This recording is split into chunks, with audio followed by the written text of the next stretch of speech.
4 থেকে 206 নম্বর আয়াতের তিলাওয়াত ও তরজমা। আউযু বিল্লাহি মিনাশ শাইতানির রাজীম। নম্বর আয়াতের তিলাওয়াত ও তরজমা। আউযু বিল্লাহি মিনাশ শাইতানির রাজীম। বিসমিল্লাহির রাহমানির রাহিম। ওয়া মিনান নাসি মান ইউ'জিবুকা ক্বাউলুহু ফিল হায়াতিদ দুনিয়া ওয়া ইউশহিদুল্লাহা আলা মা ফি قلبه ويشهد الله على ما في قلبه وهو ألد الخصام وهو ألد الخصام. وإذا تولى سعى في الأرض ليفسد فيها ويهلك الحرث والنسل والله لا يحب الفساد. وإذا تولى سعى في الأرض ليفسد فيها ويهلك الحرث والنسل والله لا يحب الفساد. وإذا قيل له اتق الله أخذته العزة بالإثم فحسبه جهنم ولبئس المهاد.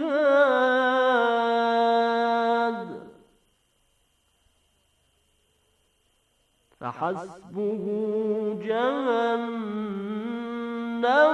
ولبئس المهاد.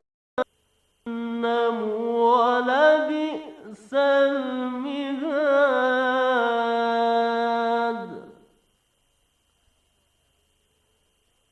فحسبه جهنم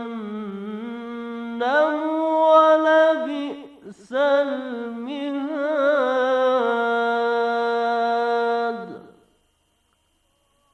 صدق الله العلي العظيم. বিসমিল্লাহির রহমানির রহিম।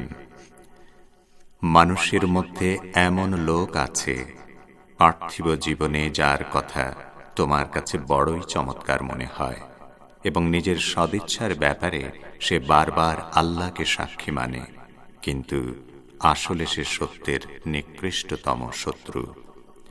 যখন সে কর্তৃত্ব লাভ করে, পৃথিবীতে তার সমস্ত প্রচেষ্টার সাধনা নিয়োজিত করে বিপর্যয় সৃষ্টি এবং শস্যক্ষেত ও মানব বংশ ধ্বংস করার কাজে, অথচ আল্লাহ বিপর্যয় মোটেই পছন্দ করেন না। আর যখন তাকে বলা হয় আল্লাহকে ভয় করো, তখন তার আত্মাভিমান তাকে পাপের পথে প্রতিষ্ঠিত করে দেয়। এই ধরনের লোকের জন্য জাহান্নামে যথেষ্ট এবং সেটি নিকৃষ্টতম আবাস। সাদাকাল্লাহুল আলিয়্যুল আযীম।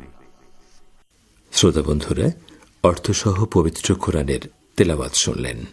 আজ বুধবার 9 জুন, 26 জ্যৈষ্ঠ এবং ফেরসি 19 খোরদদ। রেডিও তেহরানের শান্ত অধিবেশনের বাংলা অনুষ্ঠানে আপনাদের সবাইকে স্বাগত জানাচ্ছি। আমি গাজী আব্দুর রশিদ।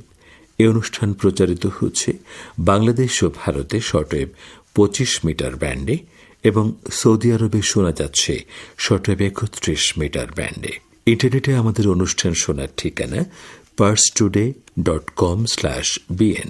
ফেসবুকে সরাসরি শুনতে পারেন এই ঠিকানায় facebook.com/রেডিও তেহরান BN। এবারে আজকের অনুষ্ঠান সূচি জানিয়ে দিচ্ছি। শুরুতেই শুনবেন বিশ্বের সর্বশেষ খবরাখবর নিয়ে সরাসরি বিশ্ব সংবাদ। এরপর থাকবে সংবাদ বিশ্লেষণমূলক প্রাত্যহিক আয়োজন দৃষ্টিপাত। ইয়েমেন যুদ্ধ বন্ধে মধ্যস্থতার চেষ্টা করছে ওমান, পরিস্থিতি পরিবর্তনের আভাস সম্পর্কে আমাদের ভাষ্যকারের একটি পর্যালোচনা।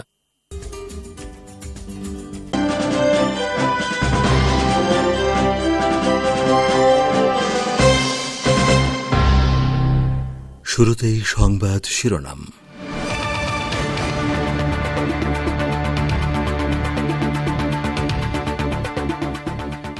মসজিদুল আকসায় নামাজ আদায়ের প্রত্যয় সাইয়েদ হাসান নাসরুল্লাহর তার সুস্বাস্থ্য দেখে ইসরায়েল হতাশ বলে গণমাধ্যমের মন্তব্য। ইরানের প্রেসিডেন্ট নির্বাচনে 7 প্রার্থীর দ্বিতীয় টিভি বিতর্ক অনুষ্ঠিত। দেশের অর্থনৈতিক সমস্যা সমাধানকে প্রাধান্য দেওয়ার আশ্বাস সব প্রার্থীর।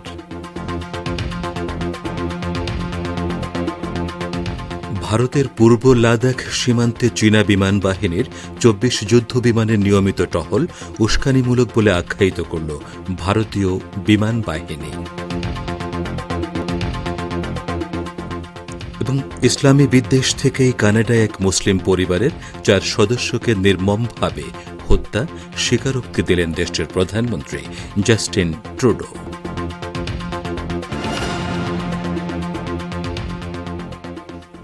আসসালামু আলাইকুম। এতক্ষণ গুরুত্বপূর্ণ সংবাদ শিরোনাম শুনলেন। এবারে বিস্তারিত বিশ্ব সংবাদে আপনাদের স্বাগত জানাচ্ছি। আমি গাজী আব্দুর রশিদ। জেরুজালেম আল কুদসে অবস্থিত মুসলমানদের প্রথম কিবলা আল-আকসা মসজিদে নামাজ আদায় করার আশা প্রকাশ করেছেন লেবাননের ইসলামী প্রতিরোধ আন্দোলন হিজবুল্লাহ মহাসচিব সাইয়েদ হাসান নাসরুল্লাহ। তিনি লেবাননের আল মানের টেলিভিশন প্রতিষ্ঠার 30তম বার্ষিকী উপলক্ষে মঙ্গলবার রাতে এক বক্তব্যে এ আশা প্রকাশ করেন। তিনি বলেন, কুদস ও মসজিদুল আকসা গোটা মুসলিম উম্মার সম্পদ এবং বিশ্ব মুসলিম একদিন নির্ভয়ে একসঙ্গে এই মসজিদে নামাজ আদায় করতে পারবে বলে তিনি দৃঢ় বিশ্বাস পোষণ করেন এবং বিশ্ব মুসলিম একদিন নির্ভয়ে একসঙ্গে এই মসজিদে নামাজ আদায় করতে পারবে বলে তিনি দৃঢ় বিশ্বাস পোষণ করেন। সাইয়েদ হাসান নাসরুল্লাহ বলেন, সকল মুসলিম দেশের উচিত এই মসজিদকে ইহুদিবাদীদের দখলদারিত্ব থেকে মুক্ত করার সংগ্রামে ফিলিস্তিনিদের পাশে দাঁড়ানো। এদিকে সাইয়েদ হাসান নাসরুল্লাহর গতকালের ভাষণের মধ্য দিয়ে ইহুদিবাদী ইসরায়েলের রাজনৈতিক ও সামরিক প্রতিষ্ঠানগুলোর সব আশা চূর্ণ বিচূর্ণ হয়ে গেছে। আরবি ভাষার আন্তর্জাতিক সংবাদ মাধ্যম রাই আল ইউমের আজকের সম্পাদকীয়তে এ মন্তব্য করা হয়েছে। এতে বলা হয়েছে, ভাষণের সময় তিনি হাসি খুশি ও ফুরফুরে মেজাজে ছিলেন। তিনি যে পুরোপুরি সুস্থ সে বিষয়টি এ সময় স্পষ্ট ছিল। পত্রিকাটি আরও লিখেছে, এর আগে 2টি ভাষণের সময় সাইয়েদ হাসান নাসরুল্লাহ মৌসুমি অ্যালার্জিতে ভুগছিলেন। এ কারণে তাকে ভাষণের সময় কাশি দিতে দেখা যায়। 25 মের ভাষণে তিনি খুব বেশি সাইয়েদ হাসান নাসরুল্লাহ মৌসুমি অ্যালার্জিতে ভুগছিলেন। এ কারণে তাকে ভাষণের সময় কাশি দিতে দেখা যায়। 25 মের ভাষণে তিনি খুব বেশি কাশি দিচ্ছিলেন। অ্যালার্জি সমস্যার পরও দিবসটির ব্যাপক গুরুত্বের কারণে সেদিন তিনি ভাষণ দেন। এর আগের 2টি ভাষণের পর ইসরায়েল এ বলে প্রচার চালিয়েছিল যে হিজবুল্লাহ মহাসচিব রোগাক্রান্ত। তারা হাসান নাসরুল্লাহর সম্ভাব্য স্থলাভিষিক্তের নাম নিয়েও আলোচনা শুরু করেছিল। ইরানের প্রেসিডেন্ট ড হাসান রুহানি বলেছেন, তার দেশের পেট্রোকেমিক্যাল পণ্য বিক্রির সক্ষমতা বেড়ে দ্বিগুণ হয়েছে। তিনি আজ মন্ত্রিসভার বৈঠকে একথা বলেন। রুহানি আরও বলেন, ইরান এখন পেট্রোকেমিক্যাল পণ্য রপ্তানি করে বছরে $2,200 কোটি উপার্জন করতে পারবে। তিনি বলেন, পেট্রোল উৎপাদন দৈনিক 5 কোটি 60 লাখ টিলার থেকে বেড়ে 10 কোটি 70 লাখ লিটারে পৌঁছেছে। এর আগে প্রেসিডেন্ট রুহানি বলেছেন, তিনি দায়িত্ব গ্রহণের পর গত 8 বছরে তেল বহির্ভূত পণ্য রপ্তানি 13,000 কোটি ডলারে পৌঁছেছে, যা সাবেক প্রেসিডেন্টের 8 বছরের তুলনায় 59% বেশি। ইরানের প্রেসিডেন্ট রুহানি বলেন, গত 2-3 মাস ধরে দুটি বিষয়ের উপর বেশি জোর দেওয়া হয়েছে। একটি হল করোনা ভাইরাস মোকাবেলা, আর অন্যটি হল নিষেধাজ্ঞা প্রত্যাহার। দুটি ক্ষেত্রেই সাফল্য আসবে বলে তিনি আশা প্রকাশ করেন। ইরানের ত্রয়োদশ প্রেসিডেন্ট নির্বাচনের অন্যতম প্রার্থী সাইয়েদ ইব্রাহিম রাইসি বলেছেন, দেশে জনগণের মধ্যে যে শ্রেণী বৈষম্য তৈরি হয়েছে তার মূলে রয়েছে অর্থনৈতিক দিক দিয়ে প্রশাসনের ভুল সিদ্ধান্ত গ্রহণ। তিনি মঙ্গলবার টেলিভিশনে সরাসরি সম্প্রচারিত এক বিতর্ক অনুষ্ঠানে এ মন্তব্য করেন। এটি ছিল 7 প্রেসিডেন্ট প্রার্থীর দ্বিতীয় টেলিভিশন বিতর্ক। অপর প্রার্থী আব্দুল নাসের হেম্মাতি দেশের সবাইকে টিকার আওতায় আনার পাশাপাশি অর্থনৈতিক প্রবৃদ্ধিকে আশাব্যঞ্জক করার আশ্বাস দিয়েছেন। বিতর্কে কাজী জাদে হাশেমি বলেন, তিনি প্রেসিডেন্ট নির্বাচিত হলে যুব সমাজকে দেশ গঠনের কাজে বেশি বেশি ব্যবহার করবেন। অপর প্রার্থী মোহসেন রেজাই বলেন, দেশের বেশিরভাগ সমস্যার মূলে রয়েছে অর্থনৈতিক সংকট এবং তার কাছে এই সংকট সমাধানের উপযুক্ত পন্থা রয়েছে। দেশের প্রেসিডেন্ট নির্বাচিত হলে জনগণের অর্থনৈতিক সমস্যার সমাধান করে দেশ থেকে হতদরিদ্র নামক শব্দটি উঠিয়ে দেওয়ার প্রতিশ্রুতি দিয়েছেন অপর প্রার্থী আলী রেজা জাকানি। অপর প্রার্থী সাইয়েদ জালিলি বলেছেন, জনগণের সঙ্গে দেশের নীতি নির্ধারকদের আচরণে পরিবর্তন আনতে হবে। সর্বশেষ প্রার্থী মোহসেন মীর আলীজাদে এমন কর্মপরিকল্পনা গ্রহণের প্রতিশ্রুতি দেন যার ফলে শত্রু দেশের অবরোধের তেমন কোনো প্রভাব দেশে পড়বে না। আপনারা বিশ্ব সংবাদ শুনছেন রেডিও তেহরান থেকে, আর প্রচারিত হচ্ছে বাংলাদেশ ও ভারতে শর্টওয়েভ 25 মিটার ব্যান্ডে এবং সৌদি আরবে শর্টওয়েভ 31 মিটার ব্যান্ডে, এছাড়া বিশ্বজুড়ে ইন্টারনেট ও স্যাটেলাইটে। বাংলাদেশে একদিনে করোনা শনাক্ত রোগীর সংখ্যা আবারও 2500 ছাড়িয়েছে। এদিকে দেশের সীমান্তবর্তী জেলাগুলোতে করোনা সংক্রমণ রোধে বিধিনিষেধ আরোপের সিদ্ধান্ত নেওয়া হয়েছে। এ সম্পর্কে আরও জানাচ্ছেন ঢাকা থেকে আমাদের বিশেষ প্রতিনিধি আব্দুর রহমান খান। সিদ্ধান্ত নেওয়া হয়েছে এ সম্পর্কে আরও জানাচ্ছেন ঢাকা থেকে আমাদের বিশেষ প্রতিনিধি আব্দুর রহমান খান। বাংলাদেশে একদিনে করোনা শনাক্ত রোগীর সংখ্যা আবারও 2500 ছাড়িয়েছে। এছাড়া গত 24 ঘন্টায় করোনায় আক্রান্ত হয়ে আরও 36 জনের মৃত্যু হয়েছে। আজ স্বাস্থ্য অধিদপ্তরের প্রেস বিজ্ঞপ্তিতে জানানো হয়, গত 24 ঘন্টায় সারা দেশে নতুন শনাক্ত হয়েছেন 2537 জন। সরকারি হিসাবে দেশে এ পর্যন্ত মৃতের সংখ্যা দাঁড়িয়েছে 12,949 জনে, আর এ পর্যন্ত মোট শনাক্ত হয়েছেন 8,17,819 জন। দেশে 510টি পরীক্ষাগারে গত 24 ঘন্টায় 20,604টি নমুনা সংগ্রহ এবং 20,584টি নমুনা পরীক্ষা করা হয়েছে। 24 ঘন্টায় পরীক্ষার তুলনায় শনাক্তের হার 12.33%। ওদিকে দেশের সীমান্তবর্তী জেলাগুলোতে করোনা সংক্রমণ রোধে বিধিনিষেধ আরোপের সিদ্ধান্ত নেওয়া হয়েছে। ব্যক্তি পর্যায়ে যে নির্দেশনা দেওয়া হয়েছে তা বাস্তবায়নে শিথিলতার পরিচয় দিলে পরিস্থিতি খারাপ হতে পারে বলে আশঙ্কা করছে স্বাস্থ্য অধিদপ্তর। আজ বুধবার দুপুরে করোনার সর্বশেষ পরিস্থিতি নিয়ে আয়োজিত ভার্চুয়াল বুলেটিনে অধিদপ্তরের মুখপাত্র অধ্যাপক ডাক্তার নাজমুল ইসলাম একথা বলেন। তিনি জানান, জুনের 8 তারিখ থেকে করোনা সংক্রমণ বাড়ছে। জয়পুরহাটে শতকরা হিসেবে শনাক্তের হার এখন 25% বেশি, চাঁপাইনবাবগঞ্জে 29% বেশি, রাজশাহীতে 23% বেশি। এসব জায়গায় লকডাউন বা বিধিনিষেধ আরোপ করায় স্থিতি অবস্থা বিরাজ করছে।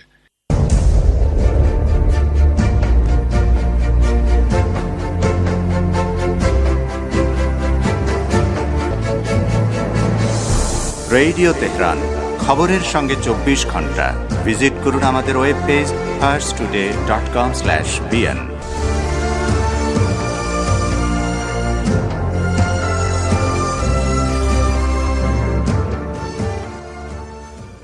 আবারও ফিরে এলাম রেডিও তেহরানের সান্ধ্য বিশ্ব সংবাদে। বাংলাদেশ জাতীয়তাবাদী দল বা বিএনপি মহাসচিব মির্জা ফখরুল ইসলাম আলমগীর অভিযোগ করে বলেছেন, দেশে করোনা আর আওয়ামী লীগ সরকার এই দুই দানব সবকিছু তছনছ করে দিচ্ছে।